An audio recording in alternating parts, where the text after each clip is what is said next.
Amy? Can't see you yet. No, I don't want that. Okay. But I would appreciate that one all. There, that's okay. There we Can you go. see me? Hi, beautiful. How you doing? Okay. Yeah, right. Hey. All right. So let's see what we're going to talk about. Do you have a question? Actually, yeah, Aunt Katie, what did you guys normally eat? What was dinner? What did we always eat? Yeah. Yeah, What was dinner time. Oh, I don't remember. What'd you have for breakfast in the morning? Well, I suppose eggs and bacon and kolache. Yeah. Kolache. Here, back. You can sit back. But you would have eaten what was on the farm. Oh, yeah. Well, that was pork and beef. Yeah. And we had sauerkraut and dumplings a lot. Yeah, of course. Yeah, Grandma always had a big patch of strawberries. Daddy had an apple orchard, he said once upon a time. I don't remember it anymore, but I remember a couple of trees still out there. And they had a plum tree right by the house that used to, drop these delicious plums on the ground. The birds would come fight over them by our kitchen window. Cool. And we picked our own eggs. They were fresh. Mom would, I think about maybe 24 dozen eggs, and she'd pick the eggs and wash them off, and then she'd put them in a crate that stood on the back porch. She'd put them up there for the day, and then we'd take them in every Saturday and sell them to the dairy, I guess. Yeah. And then there was a place in town that was called Gath. Gaeth. And that's where we'd take those eggs. And they'd sell them to everybody in town, I guess. And then, strangely enough, I had a friend who married this man. Barbara Bideau married a man who used to come and get cream from Otter Dusky's basement and take it to Omaha and sell it. Wow. And I met him years later, and he said, yeah, do you remember Otter Dusky's? I think I saw you there once. Anyway, he probably did, because that's where we took the cream. And there'd be a big cream can on the back porch. It was about, I don't know, 1.5 feet high, I guess. And it held quarts of cream. And we would collect that and the eggs. It always amazes me now when I think about it. We never refrigerated either one of those things. And we'd take it to town and sell it, and it would still be good. I mean, it sat on that big separator porch where we had the separator. Those things sat there all week long, and it was hot. But there was a big refrigerator porch, I think. No, there wasn't. Oh, there wasn't? I thought there was. I think later on when we were gone, but not while we were there. Talk about how Grandma didn't have a sink or a bath sink in her kitchen. So Katie's going to tell you about how Grandma did housework at our house. This was our mother, and her name was Clara. And she didn't have running water or anything like that in her kitchen. She would just have to do dishes in a big dishpan on the kitchen table. And then she had another pan that was probably as big as the dishpan. And she would put the dishes in there, and then she would pour hot scalding water on them so that they would be good and clean. And I don't know what else you'd call that, but anyway. Just about sterile, as sterile as she could get. Yeah. Where did she get water? Outside at the pump. We had to pump water. Yeah. She just had would she heat it up on the stove? She had a pump out there, and she would pump water. She had a bucket, and she'd pump. I would say that bucket was probably 5 gallons, and she'd pump it full, and then she'd put it in on the kitchen stove and get it to boiling. And was it a wood stove? That's how. At first it was. She would scald those dishes. And before we had electricity, well, even after we had electricity, Grandma had a wood stove until I was about 10.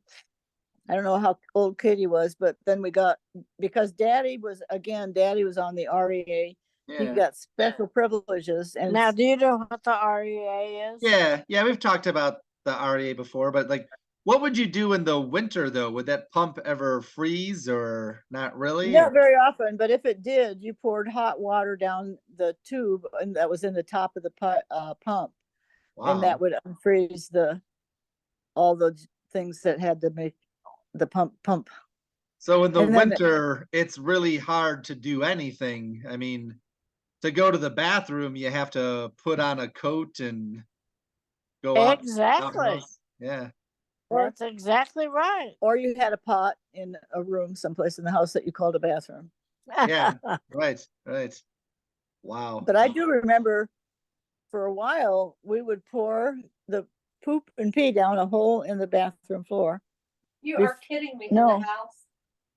So you would dig like a hole in the house, basically. You put a hole through the floor and it went to what we called the cistern, which is where all the poop and pee went. And once a year, Grandpa would pump that out and take it like down to the pasture or someplace. So you had like a septic tank, in other words, like a. Right, we did. We had a septic tank, and so you put a tank under the house for your. No, it was beside the house, but there was a pipe that went from the house to the septic tank. Aha. So then the pipe finished in the house. Yep. Interesting. No, not well. Yeah, it finished. It started in the house and went to the septic tank. That's what I mean. So your bathroom was literally a hole in the ground. Pretty much, and they had a cover for it. Yeah. So it wouldn't stink. Yeah. Wow, neat. And speaking of winter, Aunt Katie, it must have been really cold in the winter when you rode that pony to school. Well, I don't think probably in the winter we did that. I think Daddy probably had a wagon and a team of horses that he would take us to school in. Well, I didn't know that. So you had a bunch of horses. Yeah, he had a 6-team hitch, he said, and he was very proud of that. He didn't use that 6-team hitch every day. The wagon that Katie's talking about had like one horse, I think. Okay. Well, one or two. It might have had 2 horses. Yeah. So Daddy would take you and your brother to school in a wagon, in a horse-drawn wagon. Right. Wow, neat. Right. Until he got a car. And yeah, cool. Do you remember what kind of car your dad got? Just a Model A, Ford Model A for a while, but then because that was the only car they made for a while. Sure. But then when we were a little bit more modern, the only thing he wanted to drive was Buick. Yeah. Cool. Was that Model A kind of a bumpy ride, or what was that like? Oh, sure. It definitely wasn't real smooth because it was just, old-fashioned and not a bit modern. No. It was. I think one time Daddy was telling me how hard it was to get up that tiny little hill on the east side of the house. Yeah, well, you wouldn't have had that fuel injection that they have now that forces gas. Yeah, so if you were going up a steep hill and you didn't have very much gas in the car, I guess the gas would kind of slosh towards the back of the tank. And yeah. Ordy, we had people that lived the first farm north of us, and they were called George and Mary Jones. Okay. Jones, Jones. And we always stopped there to talk to them. Yeah. They loved all of the Shonka kids. Yeah. Well, particularly us. Well, yeah, that's what I mean. And then north of them was Emil Shonka. He was my dad's cousin. Okay. Yeah. And he was a bachelor all his life. Yeah, he was always a bachelor. And he would stop often for breakfast with Mom and Daddy, especially on Sunday morning after Mass. And yeah, he was our cousin. And then on the west side of our farm was Uncle Milo and his family. And actually the Shonkas, it was kind of remarkable, and I didn't realize it until I was about 45. And a friend of mine from high school who was a farmer in Schuyler, cornered me one day. We're talking and we're reminiscing, and he said, "So is all that land still in the Shonka name?" And I said, "Well, probably not really. Some of the girls live on Leonard's farm, but the rest of us are pretty gone, and the farms have been sold or rented or whatever." And he said, "Really, all that land that the Shonkas had?" And I didn't ever think about it before, but there were 4 farms right in a row that were Shonka farms. Yeah. And each of them had at least 150 acres, if not 200 or 300. So there was at least 1,000 acres in the the Shonka name. And that would have been remarkable at that time.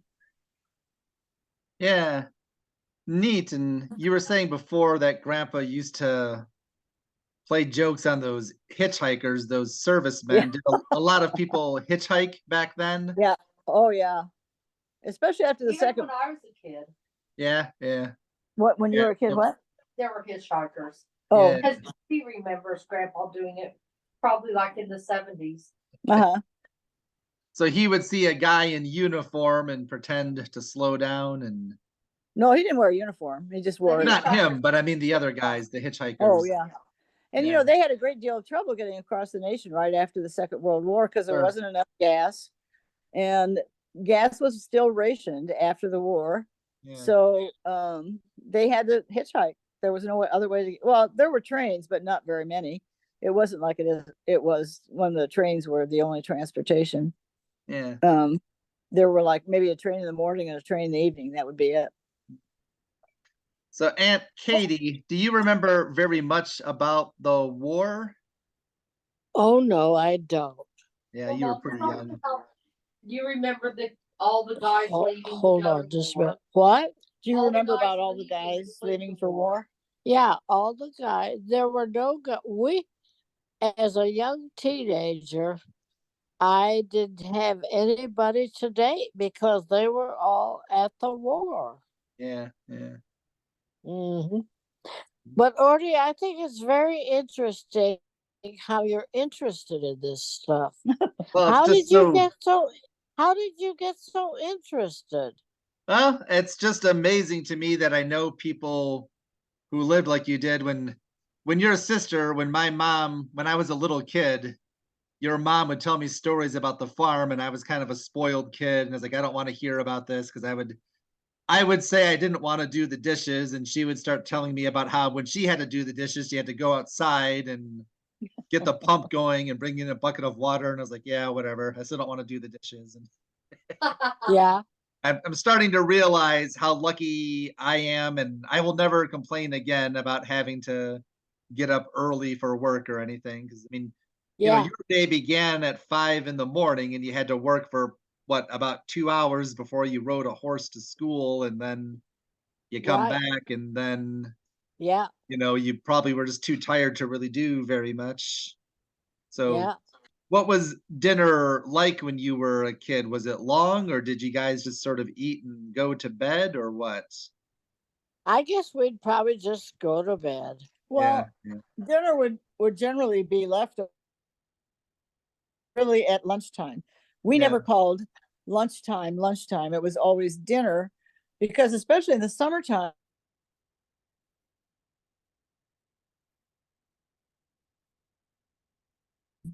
and then you'd have a little lunch, which would be a sandwich and a cup of coffee at 4 o'clock. We would take that food out to the field and feed it to the guys who were working on the field, who were cutting hay or mowing the wheat or whatever. And just been, I gotta plug this battery in. And so supper was whatever was left over from dinner, which is at lunchtime. Was at lunchtime, yeah. Yeah. Did you eat your own chickens very often, or were those more for sale? At least once a week. Oh, yes, we would really? eat our own chicken. You bet. That sounds really good. So you would eat fresh chicken. Oh, yeah. Oh, yeah. It would be killed that morning. Oh, wow. Grandma would make chicken soup, I bet, with feet in it, chicken feet. Here, we have to put this over here. Wait just a minute. I just see your hand. Yeah, I'm trying to plug it in. Okay. Well, that sounds really good. Fresh chicken once a week.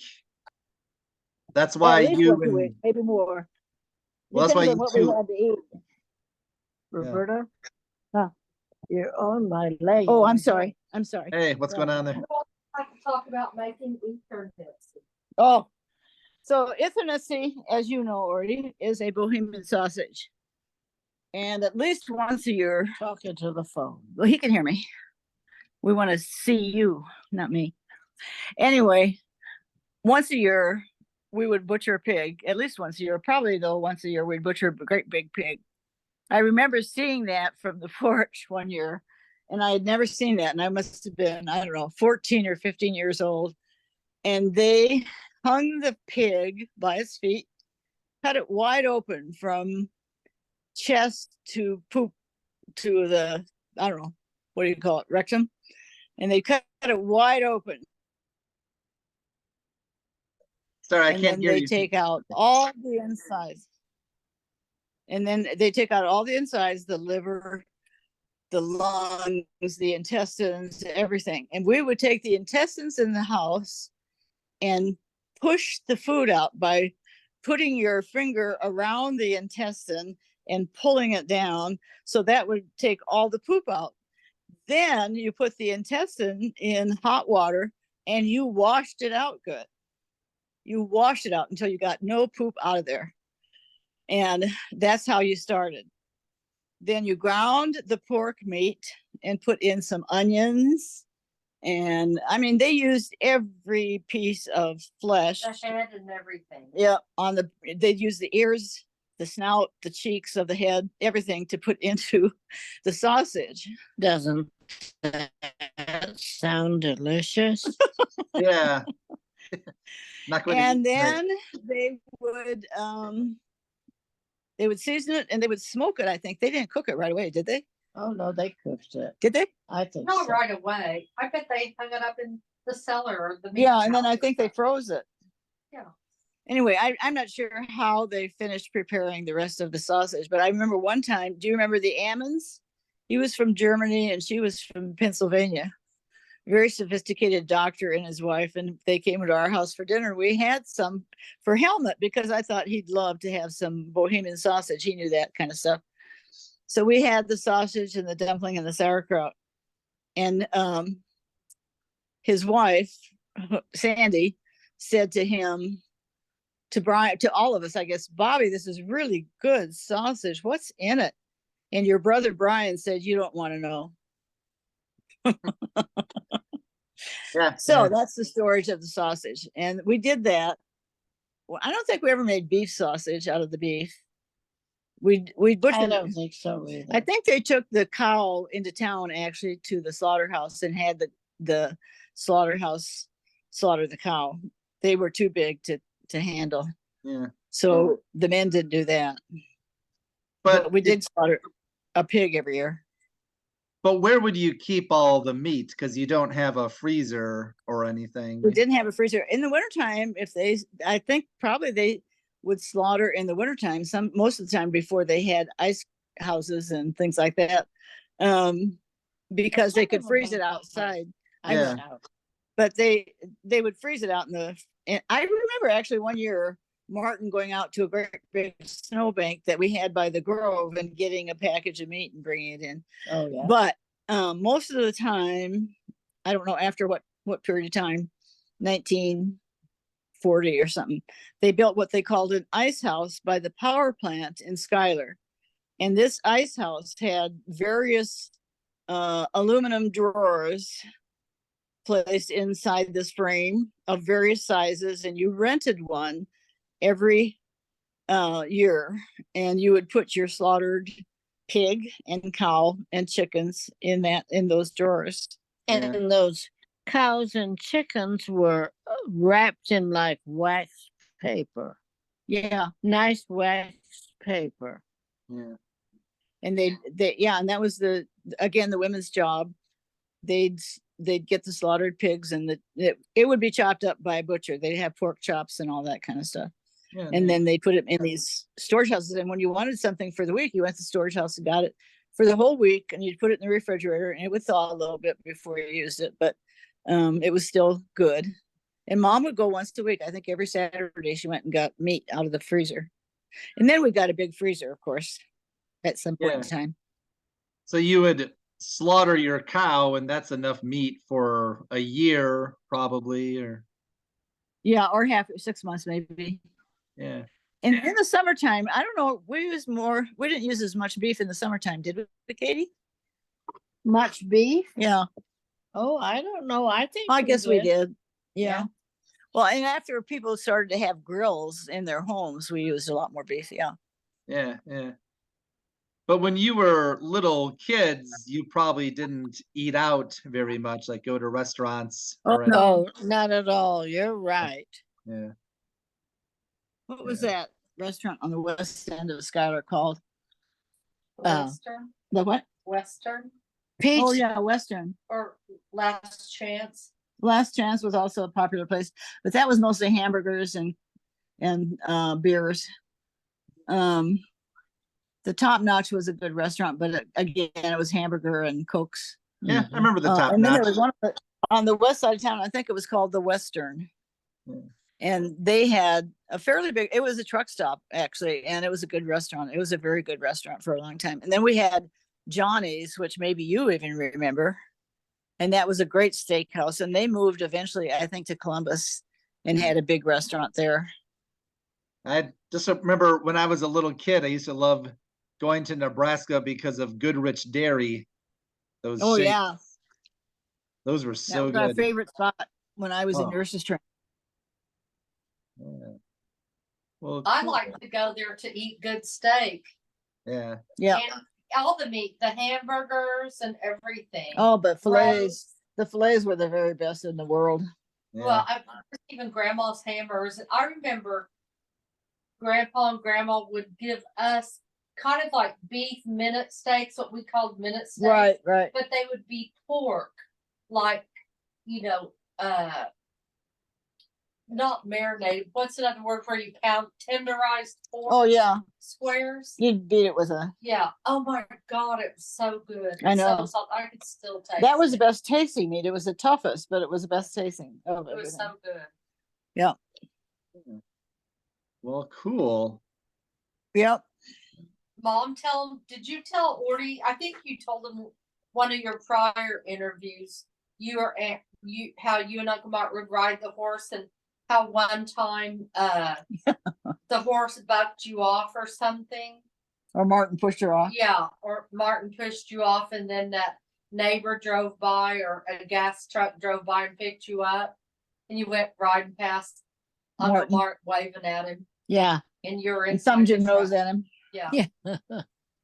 That's an expression I haven't heard in a long time. Thumb your nose. Yeah. Yeah. Cool. So Aunt Katie, here's something I remember. Don't put me on there. Now It here. was so interesting to me when I was a kid from Oklahoma City, and I would go to Schuyler and go to the grocery store with Grandma. They had just blank checks to each of the Oh, banks that's right. I forgot. at the register. Wow. Say if there were like 2 or 3 banks in Schuyler, each had a bookleted checks to their bank that were blank, and Grandma would grab her bank, put the date, sign it to the grocery store, pay to the order of the amount, and sign it, and that would be it. Yeah, that would be legal. That was very legal. Marta Kay had a name for it. Oh, she goes, I asked her about them recently, like in the last year or two. And she knew exactly what I was talking about, and she called it, Oh, what? such and such. But I'll I have don't to know call what her it and was. ask her because I can't remember it either, but there was a name. Yeah. Yeah. yeah, Anyway, that always fascinated me. yeah. We had checks with our names on them. Yeah. In Oklahoma City. Yeah. Well, just a very trusting time, you could hitchhike, and Grandma and Grandpa would hire farm hands that they didn't know very well and let them live in the house. Okay. So that reminds me of another story. I gotta go. When the Second World War broke out, it was, I don't know when. Anyway, you couldn't get any hired hands. It was just terrible. And Martin was gone to the war, and Grandpa didn't have any extra help. And so one day this guy wanders into the yard and he knocks on the door and he said, I'm an old farmer and I'm looking for work. Do you need a hired hand? And he said, I heard in town that you, Bob Shonka, had a big farm and you're looking for help. And so Daddy invited him in and Mom got him a cup of coffee and they sat down and they talked and talked and talked. And when he came, he did come. Daddy hired him and he walked out the door and Mom said, Bob, he's not a farmer, you know. And Daddy said, what are you talking about? She said, did you look at his hands? They're not rough and working hands. They're manicured. He's had a manicure lately. His hands aren't farmer's hands. Never mind, we've got a hired hand. And I'm sorry, Mom, you're kind of happy we have a hired hand. And he was a pretty good worker. He worked pretty hard and did all the stuff. What? You were kind of breaking up, Can Mom. you hear me? No. Yeah, I can hear you now, but actually you told that story last time. Can you hear me? Yeah, but you told me about him. He was selling nylons out of the stockings. Nylons and things like that began to disappear around town. And Mom heard about it because, of course, she was trying to buy nylons and they didn't have any. And they said, well, somebody's stealing them and we don't have them and blah, blah, blah. So one day Mom went into the hired hands room and there was a whole stack of nylons. And we were coming home one night and Bill Palmer was in the trees by the driveway. And we got out of the car like we always did. And then Daddy drove it in the garage. And he was in those trees. And Katie and Mom and I were standing there waiting to get Daddy out of the way so we could get into the gate. And Bill Palmer was standing in those trees. And he later told us, he said, I could have tapped you on the shoulder. You were so close to me. But he'd come there to get the stockings. And then Daddy caught him. They called Patach to come and get him. And they almost had a shootout there on the farm because he drew a gun. He never shot it. But Mr. Patach, the sheriff, who was incidentally related to the family. Anyway, they came out and got him and put him in jail. Again, he'd gotten out of jail before. That's how come he had manicured nails. Yeah. So how would you call the police? I guess you would call the operator who would call the police or what? Right. That's right. Right. Yeah. We'd just ring the operator up and say, call the police. This is Bob Shonka. Tell him to come out the farm. And then I guess, the sheriff knew who you guys were. Right. Oh, absolutely. Cool. Neat. So Aunt Katie, if you don't mind my asking, did you have any boyfriends before Uncle Smokey? Oh, of course. A few. She was the prettiest girl in town. Come on. Oh, not really. Yes, you were. Your mom is bullshit now. That's not true. Yeah. She was one of the prettiest girls in town.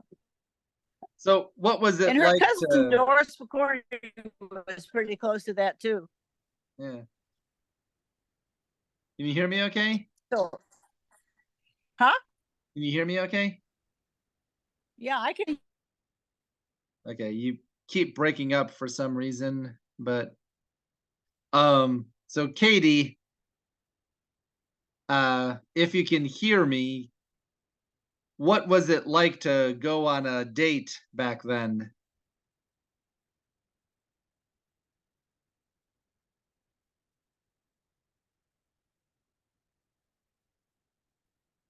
Come on. What was that? Your mother Sorry, I can't hear you guys. I'm not sure what's happening. I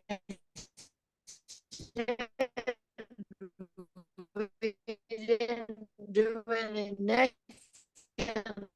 Your mother says, "Oh, you missing anything?" Can you hear us now? Yeah, I can hear you now. Sit back. Okay. Can you hear? Yeah. Okay. All right. I don't know what it was. Okay. Well, I was asking you, Katie, what was it like to go on a date back then? Well, pretty straight, Yeah. We didn't do much necking or anything like that. Would the boy pick you up in a car at the house or what? Oh, sure. Yeah, they had a car, whatever kind it was. And you didn't stand outside and honk the horn and expect your date to come out. You No. went to the door and respectfully said, Mr. Shanka, Mrs. Shanka, hello. Is it okay if I take Catherine out for a movie? And they'd respond, and then you could go. But you didn't honk your horn and wait for your date to come out. Right, right. Well, Mom, did you have dates coming to the farm, or did you live with Grandma Jonas in high school? I lived with Grandma Jonas, but I also lived on the farm. Okay. And I don't know about Katie, but the first couple times I went out with somebody, they had to come to the farm and make sure it was okay with my mom and dad. Yeah. Sure. Yeah. Cool. Yeah. And where would you go on a date? To a movie or what? Yeah, and we had a big ballroom there in Schuyler. Yeah. And they would have a dance every weekend. Wow. Neat. And we would dance. Well, that wasn't when you were in high school, was it? Oh, yeah. It was? Mm-hmm. Well, when did the big band start coming there? Oh, probably during that time, right after the Second World War. Probably they were busy during the Second World War, so they didn't come very. But they came because of the GIs who were in Schuyler after the war. Yeah. And Lawrence Welk came. And yeah, and Frank Sinatra. He was a favorite. Lawrence Welk was a favorite all of Mom and Daddy's life as well as ours. I think he got more famous maybe when we were young, but he was always there. And another band that always came was Jan Garber. And then I can't think of anything else right now, but anyway, there were some famous bands. And they came to Schuyler because we had the ballroom. First of all, that ballroom was pretty well known in that part of the state. Wasn't it made by the WPA? Yes. Yeah, whatever that was. So the WPA already built the Oak Ballroom, and the swimming pool, and a prize golf course. Our golf course was really cool. Yeah, that was all there. Really cool. That was there when I was a kid, when he used to take me to Schuyler. We'd go to the pool all the time. I remember that. Sure. Right. Yeah, yeah. It's still there. Yeah, well, neat. Yeah, that stuff was built to last. Oh, yeah. You bet. It lasted forever. Well, the WPA was because of the Depression. Yeah. So it was, what was it called? Workers something association. It was what WPA stood for. And they had no other work. So whenever they found a job someplace, they made it good because they didn't have anything else to do anyway. And what movie theater was that? Was there just one movie theater in town back then? No, there were two. The Colfax Theater was the first one, and it was on Main Street going east and west. And then at the end of that block, eventually they built, when I was in high school, they built a theater called the Sky Theater. And that was a very popular theater. It was bigger and it was better, but the Colfax still had a lot of people. I would always go to catechism on Saturday morning and then go downtown and have a hamburger and a Coke for 25 cents. Nice. Oh my gosh. And go to the theater for 50 cents. And that was our Saturday morning. And what we just see whatever movie was playing, or was it cartoons or newsreels? Just whatever was playing. Right. Most often they started with a simple, silly cartoon. And then they went to the movie, whatever it was, I don't know, Big Sky or something. John Wayne movie. Usually it was a John Wayne movie, I think. Yeah. Cool. That sounds like fun. For Works Progress Industry. Oh, Works Progress Industry is what WPA said. Yeah, you still see those WPA post offices and everything everywhere. Yeah. Oh, really? Oh, yeah.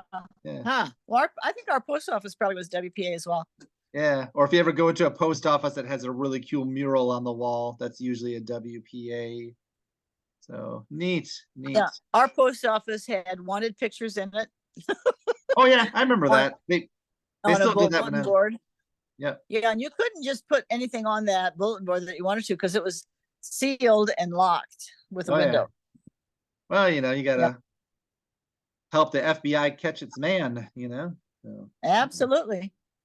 cool. Well, I'm running out of time again, so Okay. I have to go. Well, we'll talk. Maybe we can talk again tomorrow night.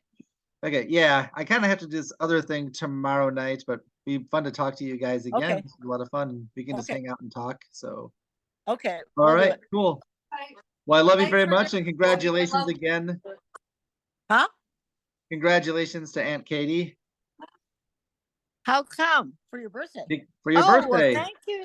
Thank you very much. That's very Yeah. sweet of you to even remember.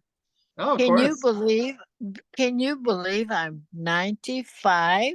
No, you don't look That is pretty hard to believe, isn't well. It's it? good bohemian bones, Yeah, that's it. Well, you Okay, ate healthy. sport. Well, we'll say food. goodbye. Bye. Love Bye, you. Lord. Love Thank you too. Love you. Yeah, we'll do this Bye-bye. again soon. All right, bye-bye. Okay, bye-bye. Bye. Okay, Well, now that was very nice of him.